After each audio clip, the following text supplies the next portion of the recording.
Good.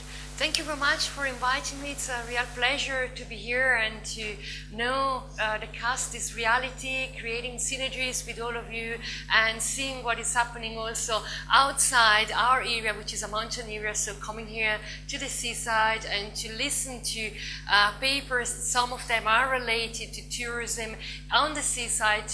It's really interesting for me.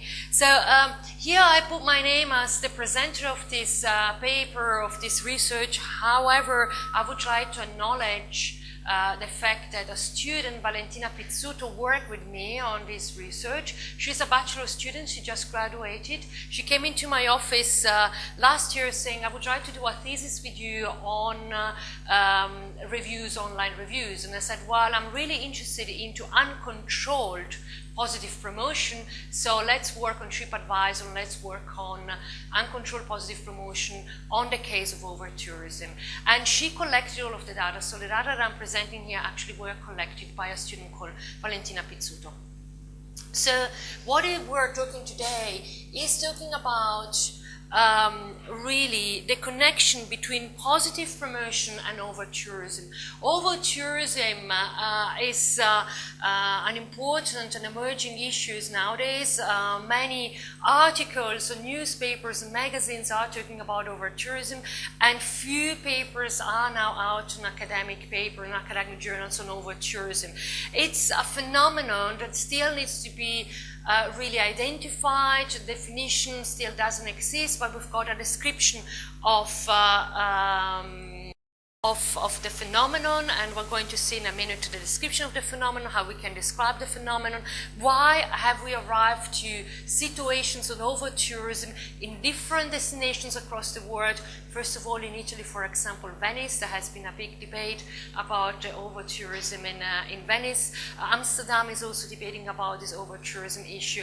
And really, most of the time we're talking about over-tourism in cities and towns. However, we have to think that over-tourism also happens in rural areas. And then it's hard to determine the space and the location of over-tourism. We're not talking about over-tourism in destinations then, but we're talking about over-tourism in hot spots. Now these hot spots that at a certain time of the year are attracting too many tourists. But how do we arrive to that?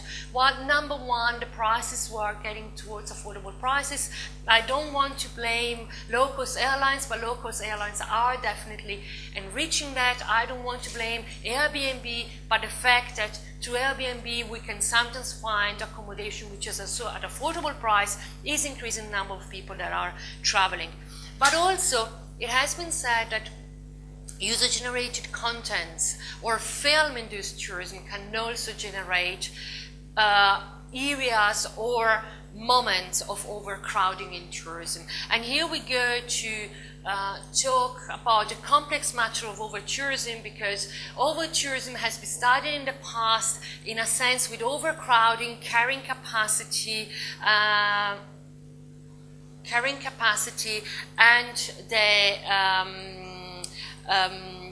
let's say not the anti-tourism, but the irritation index, the IRAD index, so the irritation index of locals towards tourists. So the aim of this research work was to examine the relationship between uncontrolled positive promotion, over-tourism, and satisfaction with the destination or the hotspot. Because at the end, we're going to see that when we talk about over-tourism, we talk about a situation where there are so many tourists at the same time in the same place that the satisfaction with life of the locals or the satisfaction of the tourists is deteriorated. So we're putting this together, and we're putting together UCG, user-generated contents. We heard a presentation before, so they are there and they are influencing people to visit certain destinations. We're talking about over-tourism, and said before, we're talking about satisfaction. So we're going to see this three things together. So just about social media, many studies have done on social media, and a lot of the studies in the past have talked about and have concentrated on the negative promotions. A lot of studies are about what should we do if we get negative promotions through social media. But little study have worked on the positive promotions. So we all want positive promotions. And the case studies I'm taking here is Lake Braies, Lago di Braies. If you're from Italy, maybe you know about it. It's quite a renowned destination because of a film or a TV series, which is Un Passo dal Cielo, and because of, they say, viral posts. But we're talking about this case, and in this case, in this location, initially the Destination Management Organization, so the IDM, the South Korean Tourism Marketing Organization and Destination Organization, had decided to fly in or bring in influencers in order to start promoting the area. By bringing in influencers, they created an ongoing positive promotion that cannot be controlled anymore because it's user-generated. So as said before, when we talk about over-tourism, we are talking about locals or day visitors that are under the impression that there are too many visitors in one place at the same time. As a consequence, the residents' quality of life in the area and or the quality of the tourist experience deteriorates to an acceptable level. So what has also come at the same time is another issue, the Instagrammable destination. When I was talking to the director of a tourism association nearby Brunico, he was the first one to tell me about Instagrammable destination. I said, I never read about Instagrammable destinations, and I went online immediately to look for scientific papers on Instagrammable destinations. Couldn't find any, but I could find a lot of journal articles, about magazines articles and newspaper articles about Instagrammable destinations. And in fact, here we just see some of the, some examples, 21 photos of the most Instagrammable destinations in the world. Even MTV Travel, the most Instagrammable destinations to visit in 2019. And then again, are these the most Instagrammable destinations in the world? So there is a market for them. There is a push. Although it's not scientifically yet studied that much, there is a sense, there is a reason for which, the fact that there is an Instagrammable hotspot, there is a place where I can take a nice picture to put on Instagram, makes me go there rather than choosing one destination or the others. So I hypothesize that the more we put, or the more we post pictures on Instagram, the more people would follow just to have the same picture. And the more followers there are for certain pictures, the more followers there will be in the future. But to that point, are tourists satisfied? Are tourists feeling a sense of overcrowding or a sense of over-tourism? That was my research questions. My case study is on Lake Braies. This is one of the pictures. I have here a short video just to show you.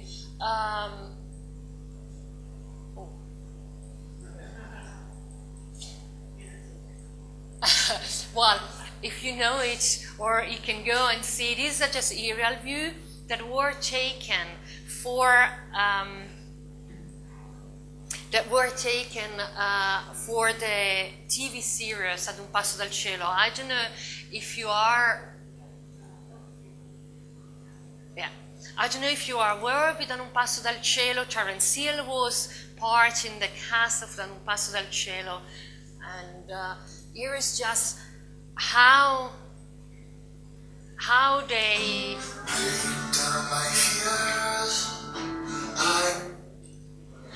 Here is how they really filmed it, and through the TV series you could see that at a certain moment there are these kind of views. So they were just going on.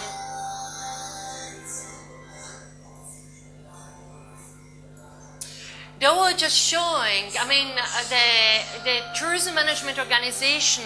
This is the museum, Mesomonte Museum on Kronplatz, just on top of Brunico. The Harry architect created it. The destination management organization paid and pays every 2 years to have the series filmed in South Tyrol. Valle d'Aosta tried to compete years ago, but did not manage to beat the budget that South Tyrol put in. So it's still filmed there. And there are a number of people that are coming just to see this lake, where once there was Terence Hill living there, now there is another actor that lives at a, let's say, lives at a lake, and they show an intact part of the environment, an intact part of the Dolomites.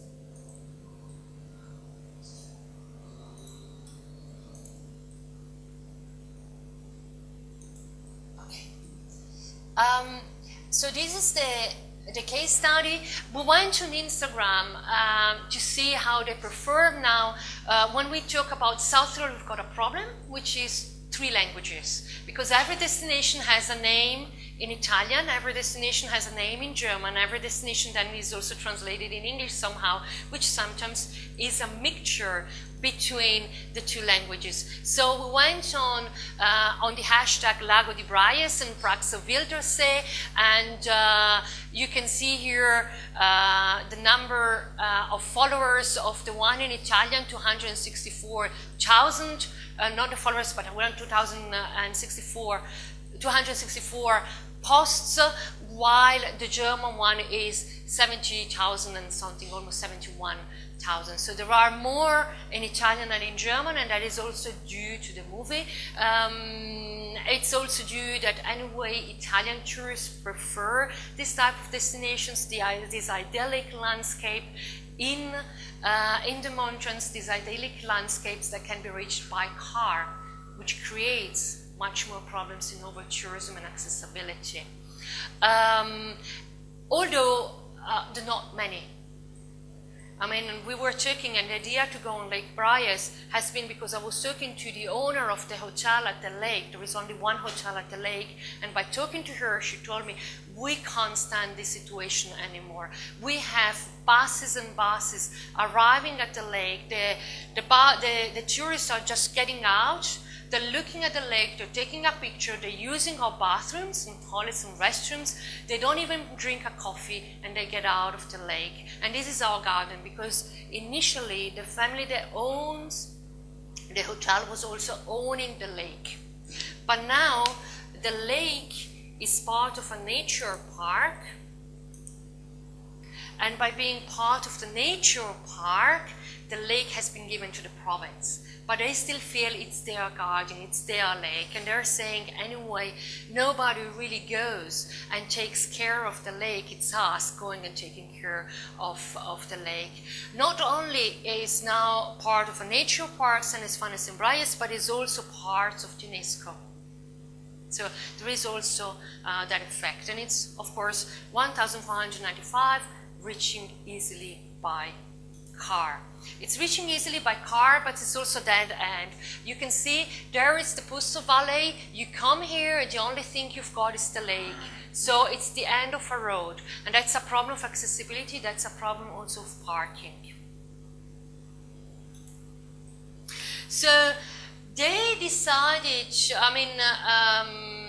the local newspaper started saying, you know, there are viral pictures on Lake Braies. They've seen that there are viral pictures. There are some pictures that are in a sense viral, not as many as other pictures, but for South Tyrol they are viral. And what then the destination management organization decided to do is to close the road. There were so many tourists getting there, they were just queuing on the road, not getting anywhere. So they decided to, for 2 years now, the road has been closed in the summer, July, August, and part of September. And you can reach the lake during the day from 10 o'clock to 3 o'clock in the afternoon. You can reach it only by public transport or walking, or cycling. And by walking, it's a very long walk. Mainly it is by taking public transport or cycling. So they arrived to the point that they had to close the road. But now to our research and what we have done, while we decided to select and analyze the reviews on TripAdvisor about Lake Braies to see if there is an uncontrolled positive promotion that is bringing there, and to see if people are then realizing that there is a sense of over-tourism or overcrowding. So we took all of the Italian reviews of Lake Brias on TripAdvisor. The first review was there in 2009. We stopped at a certain point. We said we stopped with December 2018, and we had a total of 527 reviews. What we did of these reviews, we took, first of all, the person, and we tried to understand if it was sometimes in the profiles we can find it's a male or female, for example. We had the number of stars or circles, so the rating. We had the date of the review, but also date of the experience. And here we took only the month, but that was important to see the date of the experience. We took the title, and we also took the text inside the review. We also did an ad hoc survey among the Italian visitors at the Lake Brias, at the lake. We wanted to be there at the destination for the summer to collect data, but unfortunately there has been a battle between the owners of the hotel and the province because of the building of car parks. So the owner of the hotel told me, we wouldn't like to be involved in any kind of research on over-tourism at the moment. Sorry, we cannot give you access to the lake for data collection and access to the hotel. So we decided to do it online. Of course, online distribution is not the best distribution. Representativeness can be a little bit difficult. However, we collected 1,033 valid questionnaires. We think that numbers anyway would help. Before considering the questionnaires valid, we asked, do you know Lake Brias? Do you have a social media account, and have you visited Lake Brias in the past 12 months? So there is a little bit of bias in the recollection of the experience for the last 12 months, but being summer, we went back to the next summer because it was July when we collected the data. So here it is about the survey. Sorry, here in this data is about the TripAdvisor data, and here what we've got, the gender has gone, so unfortunately a graph has gone. We had also the gender, and the gender is also,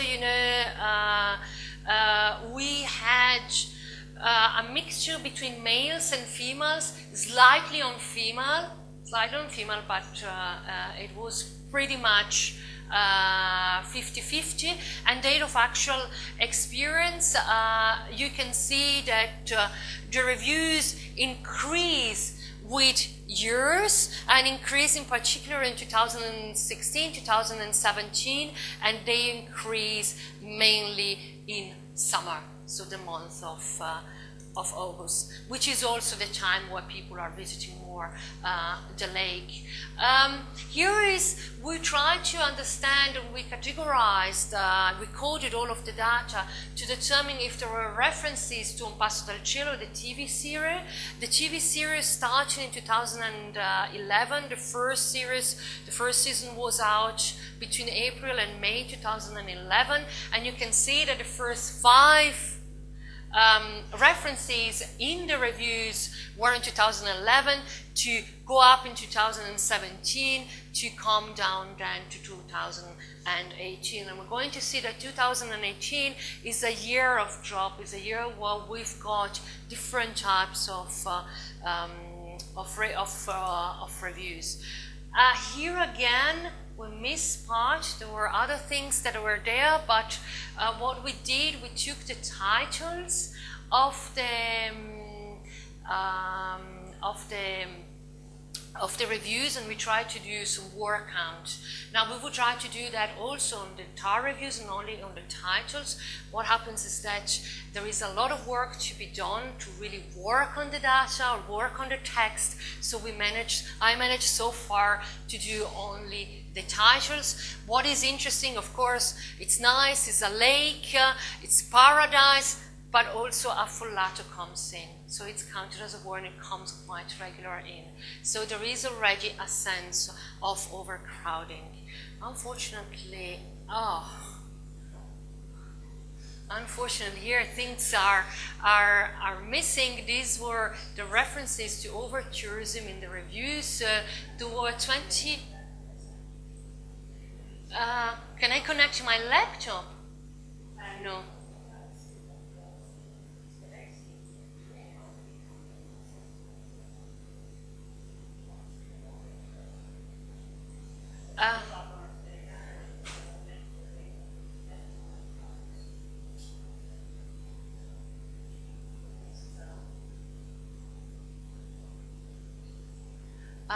So anyway, we took the references to over-tourism, so it was too many people, overcrowded, and we're going, well, from both the title and the review, we could see there were 24%, more than 24% of the reviews had a reference to overcrowding. So it started, and we're going to see that that has started through the years. So there is a correlation in the years between over-tourism and years. And also the same thing has happened over the years as well. There has been an increase in the rating that was given. So anyway, the positive ratings were there, and over the years there were more and more positive ratings happening. So more and more people were happy till 2008, where we've got a drop.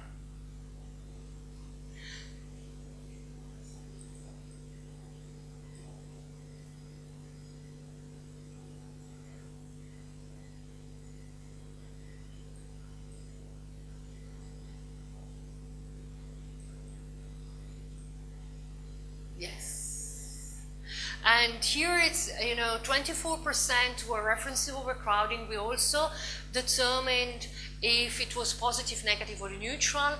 And we have seen, okay, here we can see that in the 24% there were negative and 2% were positive. So many people, there were many people, but still it was a positive score. And here it's the scoring with the references. So still, even though if they mention overcrowding, they still gave a positive review. Okay.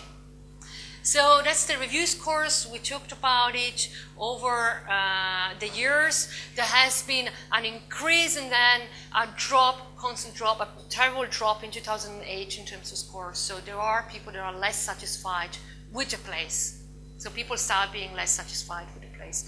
Now we go to our survey that we did among the 1,033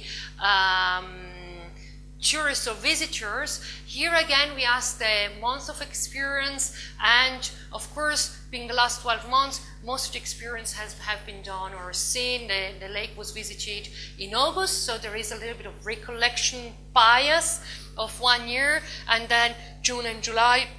Some we have in December, because now they started to deseasonalize and to organize Christmas markets also in December.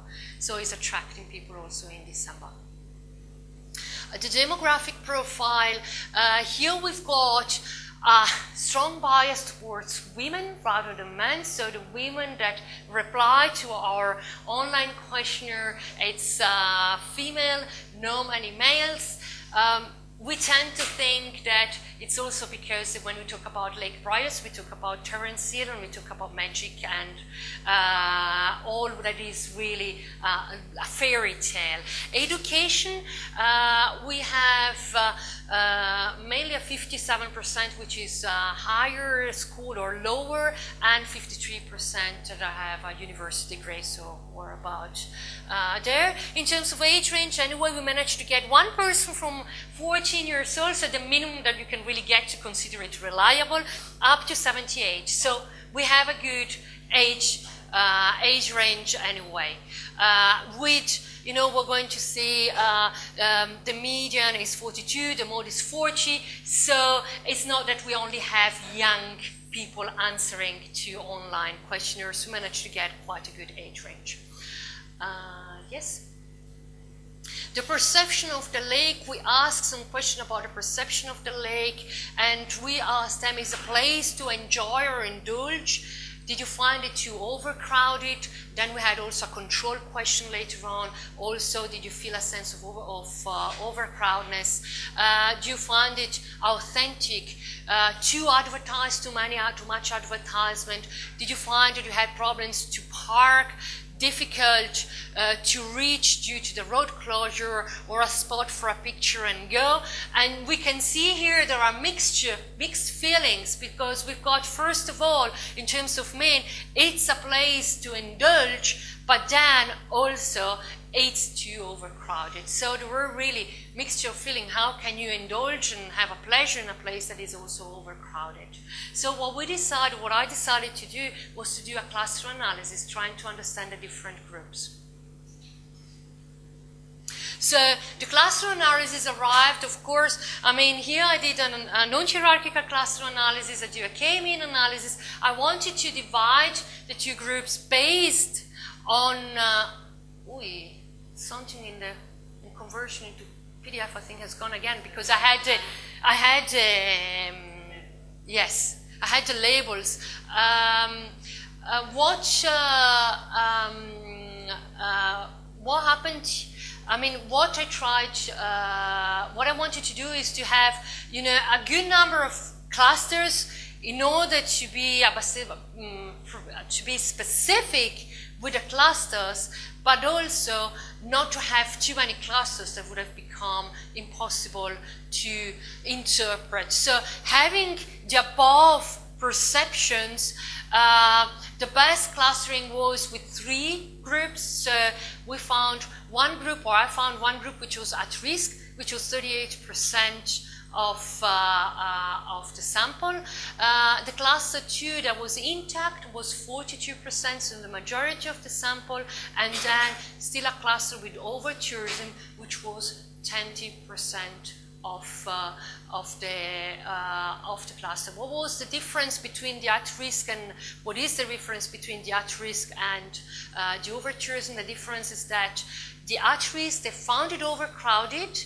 They found it that it's difficult to reach, but they still feel it's something that can be enjoyed. It's not a place for a picture and go. While the one that are saying the over-tourism cluster are those that are saying there are too many people, it's too commercialized, too advertised, it's just a place for a picture and go, it's not authentic.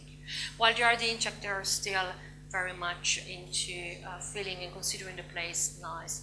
So the characteristics of the clusters, the over-tourism and at risk, visited mostly in July, August and September.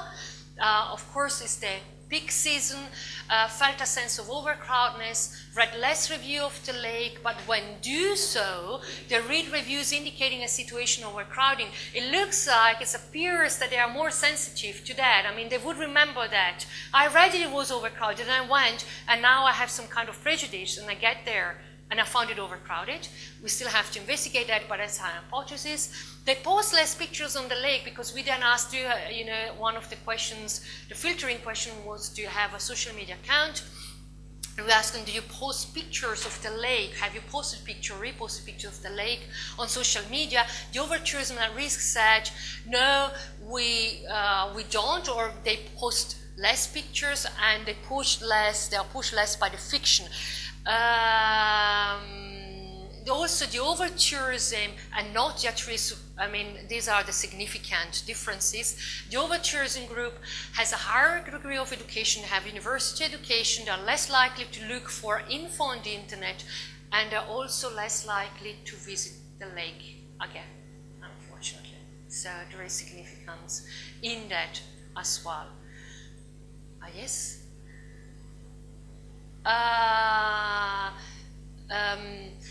We have seen the over-tourism cluster is the one that is posting less pictures of the lake on social media, and we found some significant differences in their behavior as well. When we were asking why would you do that, some of the over-tourism would still do that, and why, and in particular because the one at risk on intact, they feel proud to be in that place. the place is beautiful, they want to include friends and relatives and followers, and they want to promote the lake to friends and relatives and followers. So there is this kind of, I'm using social media because I want my friends to know where I am, and I want my friends to come back here. So already we are in a position where we are at risk, but we are producing even more risk. So the conclusions, there is a sense of overcrowding.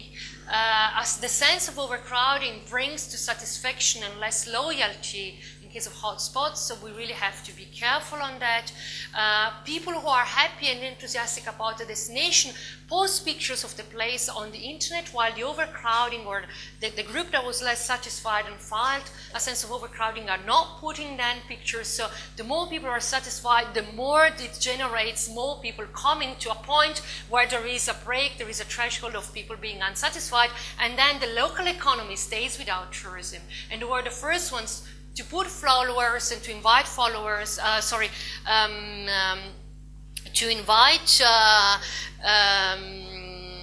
influencers to get there and to start putting pictures.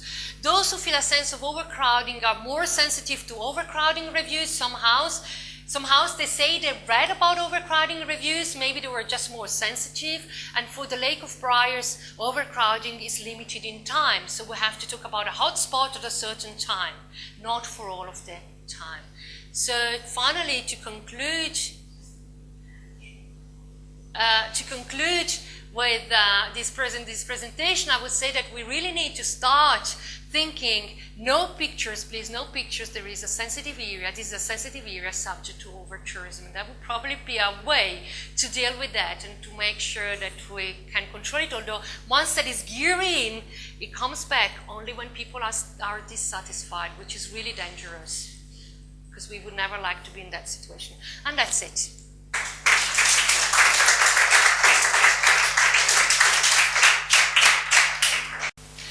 This is just, the beginning, because that student helped me a lot, because I was really wanted to work on positive, uncontrolled promotion, which is something that normally, few studies have done so far.